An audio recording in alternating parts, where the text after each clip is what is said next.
Hi everyone, welcome to Modern Hmong Girl.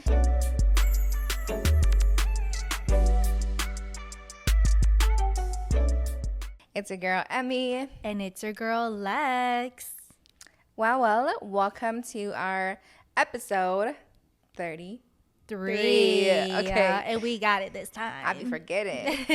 If you're new here, thank you so much for tuning into Modern Hmong Girls episode. And if you're a returning listener, thank you so much for always returning to listen to us because we're just yappers. Yes. Talking about some good, juicy things, you know? So, yeah, thank you so much for coming back to listen again. And yeah, let's get started. Yeah. And if you guys haven't noticed, we are back in Minnesota. Oh, yeah, sadly. Oh, my God. Can't believe it. And it's cold. And this weather, yeah. Yeah. It's like the beginning of September. It's so freaking cold already. Minnesota literally said summer is over. Like, this is my type of clothing weather, you know, like comfy sweats and sweaters, but then I hate the cold. Yeah. I know. I did not even want to put a jacket on. Yeah, we got back and I was like, from 90 to this, like, For what? real. Oh my gosh, it's so crazy. But today we are talking about the unhealthy patterns, or the difference between unhealthy patterns and cultural norms in Hmong dating or marriage. And so the goal is really to help differentiate the two, because sometimes it could be confusing to what the red flags are versus what the cultural norms are. So we are starting it out with why Hmong relationships can be complicated by cultural expectations. Yes, and I feel like that really explains itself already. But, you know, just in case, like, you guys don't know, it's like when you're in a relationship or when you're married, it's not only just, sometimes it's not just you and your significant other, you know, it's always like your in-laws or families or cousins, yeah, just family in general. Their opinions are always weighing in, you know, and it's really up to you and your significant other to really draw those boundaries, right? Yes. Yeah, so yeah, let's talk about this. Let's dive in. All right. The first one is going to be the cultural misunderstandings, which I know that kind of sounds confusing, but basically it's like what we misinterpret as toxicity, but it's not toxicity. It's actually like a cultural norm that goes in our Hmong community. It is toxic to the Hmong community, like, you know, to what we do, but we're talking about impacting relationships, right? Yes. So yes, this is like a toxic trait of the Hmong community that needs to change, but it's our cultural norms that, you know, has been engraved into our culture for so long that, you know, it needs to change, but slowly it is, right? Yeah, so these are like the cultural misunderstandings that are toxic in the Hmong culture that also impacts a relationship, but the relationship with your significant other, like I said, and how they react or how they bring about the situation is the red flag or toxicness. If that makes sense. I don't know, that was kind of like, yeah. Yes. All right, so the first one is serving food to elders first. And I think that this has always been, this has been going on for so long now. And I don't think that it's something toxic. I honestly don't mind serving food to my elders first. I think it's just good for respect. Yeah, like my grandparents or my parents. I'm totally fine with that. I guess if we really heighten it, for example, when we have Hmong events and stuff, and when us Hmong women, we make the food and everything and we're the last ones to eat, that's when it does become toxic, and that's something that we do have to unlearn. But when it just comes to our elders, I think that that's a form of respect, and you know, they're old, you know, and you want to take care of them, and you want to make sure that they're healthy and they're well, they're getting their nutrients in, because you know, when you're old, you're like a baby again. You just gotta have someone to also take care of you. Yeah, it's like they say, when you're born, you're born getting taken care of and crawling. Then when you pass, you're old, you can barely walk, you know, sometimes you're crawling again. It's like the cycle of life. Yeah. All right. So our second point is the silent communication style and not always confrontation avoidance. And that is something that is, I think, very toxic within the Hmong community, right? And we don't like confrontation. You know, we prefer to sweep it under the rug, and then if something ever happens again, maybe we'll bring it up later because you know what I mean? Right. Yeah. Yeah, because it comes to that opportunity Yes. where they've been holding it in so long, Yes. and they're like, oh, well, if you're gonna say this about me, then I'm gonna say this Remember about 10 you. years ago when you did this, you know? Yes. So why don't you say that 10 years ago then, you know? Right. Yeah. Oh my gosh. It's like we always keep silent so that we could pull these receipts up like 10 years later. It's like, why? What's the point? You know? Right. Yeah. And we said this is like a cultural misunderstanding because it's been engraved in our culture for very long and something that's been done for a very, very long time, you know. And I think it's hard for the elders to grow out of this, but I think for our generation or the younger generation, it's definitely we're growing from it. And like it's something that can be like unlearned. So yeah, that's why we said it's a cultural misunderstanding because it's just been engraved for so long now. And depending on your significant other or who you're married to, if they know how to unlearn those patterns, then they unlearn it, you know. Yeah. Right.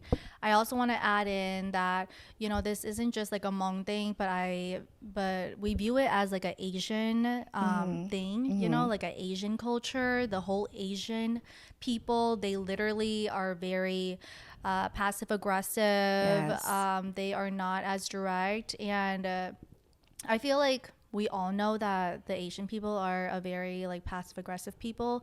And so that's why we're not direct, right? Because we think it's rude and we think that we should be respectful of others and be very gracious because we're always like, I think we're also very empathetic too because we see that someone doesn't have a lot. And so we're just like, oh, we're not going to like say it directly to them, but we're going to like be gracious about it and in that way, if that makes sense, because I feel like that's just who we are at first. We always have that respect for everybody, and so that also like misjudge it, or we misjudge the passive aggressiveness into something more. Yeah, if that makes sense. Yeah, like we misjudge the true intention. Yes, exactly. All right, so now we are moving on to true red flags. Family involvement in decision making. Oh, shoot. Whoops. Let's go back. Forgot one last one. Family involvement in decision making. Yep. There's way too much that goes into this, but I think that the cultural misunderstanding for this one is that your family just wants to give you advice, genuine advice. And I know like a lot of, you know what, you go first, bestie, because I'm I'm just thinking about everything that my family has decided for me. Yeah, I think that since we know that this overall is toxic to our community, our culture, but we're talking specifically within dating and marriage, right? So yes, family involvement in decision making is such a freaking toxic trait of the Hmong culture because they think they can they can have a say in everything, especially when you're still their kids. They're like, okay, you gotta do this and that. No, you're not gonna do this. And then when you're in a relationship, you can't date them. You can't do that. In the marriage, why would you allow her to do that? Why would you allow him to do that? You know, it's like they always have a say in everything. But in dating and marriage, like we know that that's so ingrained into our culture that it's hard for the family to just, zip it and not say anything. But there's a lot of times when it comes to actually giving advice, the family gives advice and they want you to, it's just like for the good, right? But they think it's good for you, but you know what's best for you, you know? So like I said, it's really up to your significant other or your husband, to really draw that boundary in line with like their family. Like, hey, I understand that you're worried about us, but this is my life. This is my marriage. This is my, relationship, like you can give all the advice you want, but like stay in your lane, Right. Yeah. Yes. Everything that you said. Yeah. I hope I didn't say that too fast, y'all. Like, I feel like I did, but yeah. Yeah. I feel like I gotta say it before I forget it, right? Yeah, I think that's really important to not let them influence your decision. Yeah. Because, like, yes, your parents, they have lived their time and they have been married with each other for probably 20 plus years. And so they may think that they know everything about their marriage and relationship.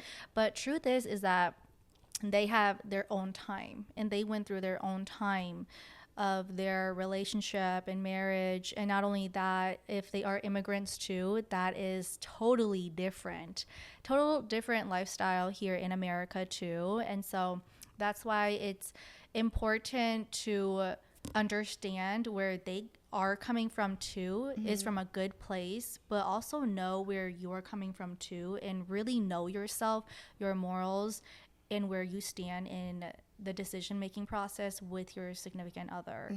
And this applies to man, woman. Okay. Yes. Like I hope you guys understand why we say it's like not a red flag. Like it's totally dependent on how your significant other is. If he takes it as like, we gotta do what they say, then I think it's definitely a red flag, because they can't be their own person, they can't stand up for themselves. But when it comes to the family, it's just it's so ingrained in the culture that they think they know what's best for you, Right. so like we can't blame them, I would say, but we can't grow from it, right? Exactly. Yup. Otherwise, you're just gonna be their puppet, and they're gonna think that they can control you. They're like, oh yeah, I'm part of this relationship too. Yep. It's crazy. It's crazy. Yes.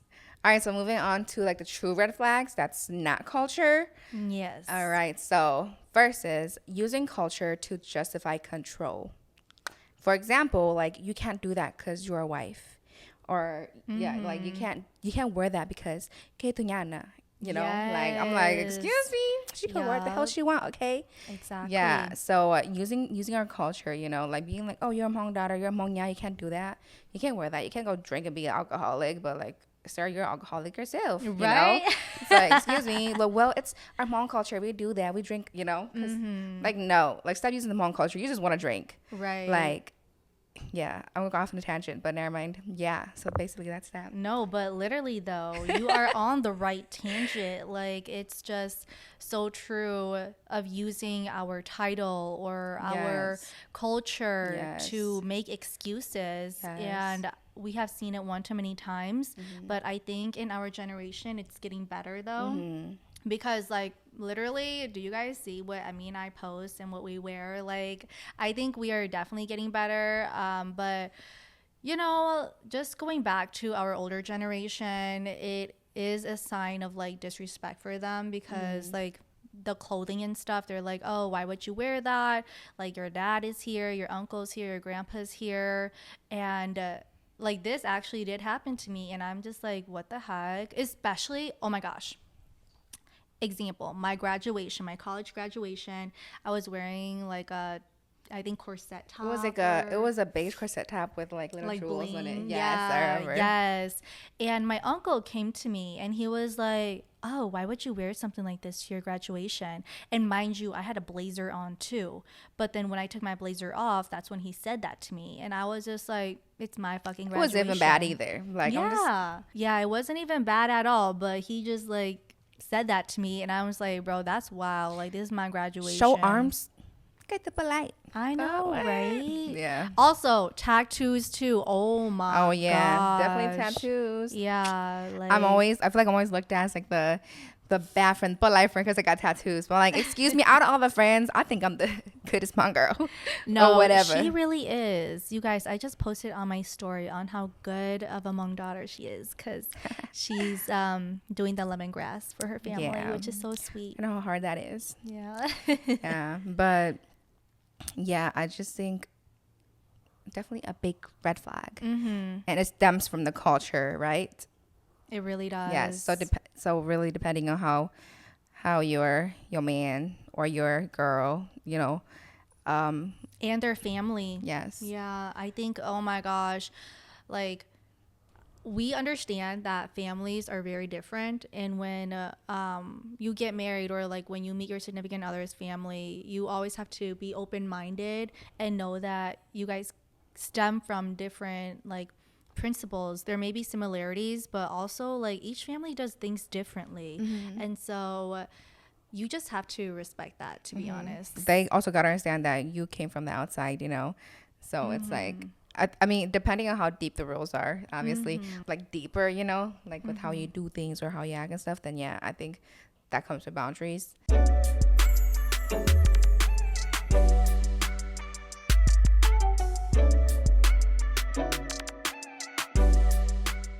The next one is isolation from friends or family in the name of tradition.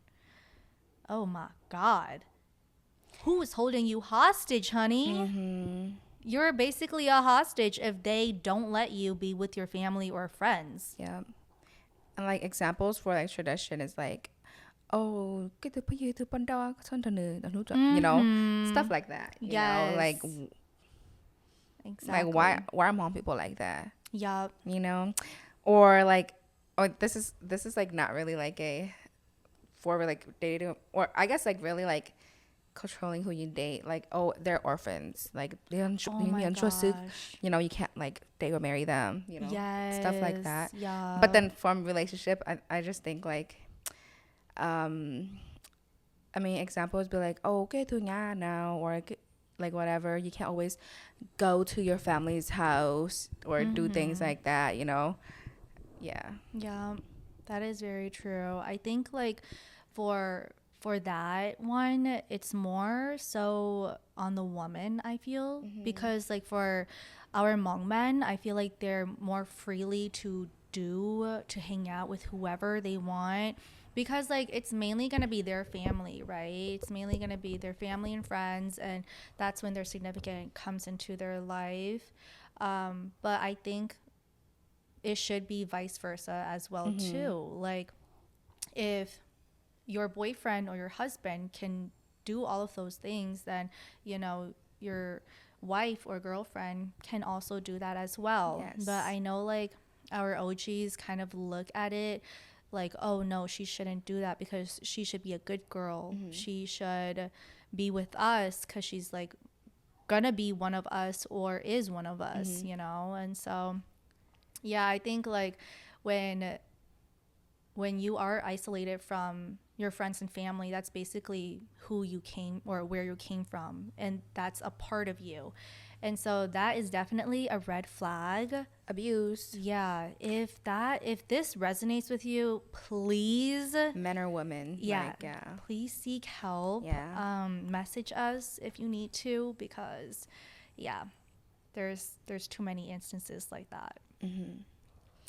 All right. So last true red flag is disrespect disguised as teasing. And y'all know this happens to the Hmong culture so much. Like, I don't know why, but it just do, you know. Like when like a woman gives birth and the body changes, right? And the husband be like, oh, like your body don't look the same no more. Sir, I carried a damn kid for 9 months. Why don't you try carrying one, you know? For real. It's like, it's disrespect. It's not even teasing. Yeah. It's like your wife just had a damn kid and like you out here like teasing her because her body don't look the same anymore. Like, no, you're hurting her feelings, you know? Like, Exactly. disrespect. Period. And then like another example, like I think for a lot of like Hmong men, right? Like when they show emotions, you know, and people are like, "Oh my God, you're so sensitive. Like, why are you crying? You're such a wussy." You know, it's like that's so freaking soft. disrespect, girl. That's not teasing. Yep. You know, it's like okay, like a lot of times I think women want their man to show emotion, and then when the man do, they're like, "Why are you doing that? Why are you like reacting like that? Or like why are you like crying? Blah blah blah." Right. It's like, girl, you know, that's what you wanted for him, and he's showing you his true emotions. Why are you teasing him, you know? Yeah. But it also stems from, is the God really like being like emotional and like the healthy way, or like emotional manipulation, you it all depends on the relationship. But yes, definitely don't tease your significant other on something that is disrespectful. Okay. Yeah. And I think it's common sense. It really is just common sense. Right. Like if they do all this stuff, they just don't love you. You know what I mean? Yeah. And I think when it gets to that teasing part of the relationship, that's when you need to really evaluate The relationship. if you are with the right person. Because why are you making fun of them? Yes. Like, that's crazy for you to be making fun of them when they are vulnerable. Like, you're literally their partner. That's why they're being vulnerable with you. And you're teasing it. You're making a joke out of it. And then, like, you just come back and be like, oh, it was just a joke. Like, why are you taking it serious? That's when you are the manipulator, honey. Like it's a joke to you, but not to me. You know? Exactly. Yeah. And if you know your partner, then you know. Yes, Like, that's what I'm saying. If you love your partner, then you know. Yep. It's not that hard. Yep. Yeah. I think it's like a rule is like if they don't really talk about it much, then you know to not make fun of it. Like if you see it, and they obviously see it too because it's their life, but they don't really talk about it often because they just don't want to. It's not a comfortable topic, or they're just not comfortable about it, and so that's why they just don't talk about it. But if you like be pointing it out and everything in a fun, joking way, then you got to reevaluate yourself. It's low-key deflecting. You're deflecting right there. Yeah. Yes. All right. So how do you tell the difference between cultural misunderstandings or the true red flags? It's hard. Yes. You know? It is. But when it comes to this, like, is it preserving dignity and mutual respect, or is it stripping that away? Like, that's basically it. You know? If it's something that's disrespecting you, your relationship, then obviously it's bad. But if it's something that's mutual and not bad, then yeah, that's good. I mean, basically, I feel like it explains itself, you know? Yeah. Yeah. And I think like always trust your gut feeling. Yeah. Your instincts I are don't know, so but important. women's gut instincts are just so good. I know, Like, right? We got the intuition. Yeah, like, it's like, oh, he bad? Yeah, he definitely bad. yup, Yeah. exactly. Like if you think that they're cheating, man or woman, they are. They really are, honey. That's why like they're acting weird. That's why they're taking showers so often. That's why they put in like cologne or perfume on so much. Like, you know, you already know. It's a weird feeling. Their patterns are starting to not add To up. be different. And their answers are different all the time. And it's like, oh, okay, I know. Yeah. Yeah, so basically, you know the disrespect when you know the disrespect. You know the boundary you have to draw when you have to draw it. So these cultural norms and the cultural toxicity, it really is that gut feeling. When you know, you know. When you know, you know. Period. Yes. Yes. Yeah. So always remember that in a relationship, there has to be mutual respect, mutual value, and just not a one-sided rule. Yes. Because when it becomes one-sided, like the other person That's is control. stuck. Yeah. Like it's like you can do this, or like I can do this, but you can't do that. Right. That's when it's like, nope. You become a hostage. Yeah. Yeah. So our wait, I don't want to say. Yeah, so we think like culture should guide love, you know, and I think there's a lot within the Hmong culture that I think gives a lot of good advice for love and family, respect with each other, but it shouldn't be used as a weapon. You know, it shouldn't be weaponized. Like for example, like, you know, like during like Hmong weddings and stuff, like they're like, oh,ลูกcủa tụi tôi nó tên này kể có thế này nó lo, có tôi đã phải thảo on there, contact to us first, even if he like hit you, you know, you gotta contact to us first. Like no, you know, teach them the right ways, teach them that it's not okay for him to hit you, you know, like no, or her to hit you, vice versa. Abuse can happen both ways. Yes. Yeah, so I think culture is so beautiful. I think Hmong culture is so beautiful, but it's just the really bad parts of Yes. our culture that needs to be taken away. You know, yeah. Right. Yeah, and just like you mentioned, Emmy, like this is something that has been ingrained in our culture for so long that sometimes we don't even know it's bad because it's been normalized. We're like, oh, that's just how Hmong people are. Right? Exactly. no. Yeah, and like when you always hear like, oh yeah, Hmong people always like talk about everyone, and they always talk about like, or they're always like, yeah, talking behind each other's back, and Hmong people like they always say Hmong chi lu Hmong and stuff like that, and that phrase is like so I think so normalized. true. Yeah, And like, I think that it's so normalized, and I also think that they've been living up to it. right? Though, you know, Exactly. Hmong people hate Hmong people. Yeah. Like they never want to uplift each other. Why are you guys always competing? Like if I see my Hmong sister like thriving, yes, sis. Like Period. I love it. If I Yeah. see my Hmong brothers thriving, yes, like go for it. You know, but it's like Yes. why are you always hating? You know, it's like love Yes. each other. That's why they always say it's like Hmong people don't got a country. Like we don't even know how to Right. love each other. How are we gonna build a country together or have a country? You know, Exactly. we're always Yeah. tearing each other down. Yeah. Yeah. Yeah, that's why we really have to promote this Hmong love in our community because I think that we have been doing a good job with it with our generation and our younger generation. I mean, not saying that the older generation is not doing such a great job, but I think some are changing, you know, Yes. some are getting better. yeah. And it takes a lot for them to like really change, you know, but at least they're trying, right? Right, Yeah. exactly. Yeah. And that's pretty much it. Yeah. What this episode is really about is just knowing the toxicity versus the cultural norms with our Hmong community in relationships and marriages. Yeah. So if you have any other like points you think that are like true red flags and versus like cultural misunderstandings, please write them in the comments. Like we love having Yes. conversations with y'all. So it's definitely like good to learn a lot of like new things. Maybe a lot of other people need this like knowledge too, you know, because they don't know the difference. Right. Yeah. So yeah, y'all, thank you so much for tuning in for this episode. We hope y'all enjoyed it as much as we did. Thank you so much for tuning in for episode 33. We hope y'all enjoyed it as much as we did.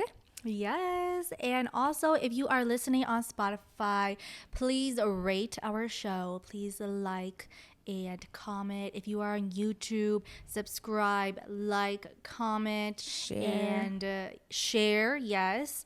Follow us on all our social media platforms on Facebook, Instagram, TikTok, YouTube, and Spotify at Modern Hmong Girl. And we are here for you every Wednesday as well. So we shall See you soon, girlies. Mwah.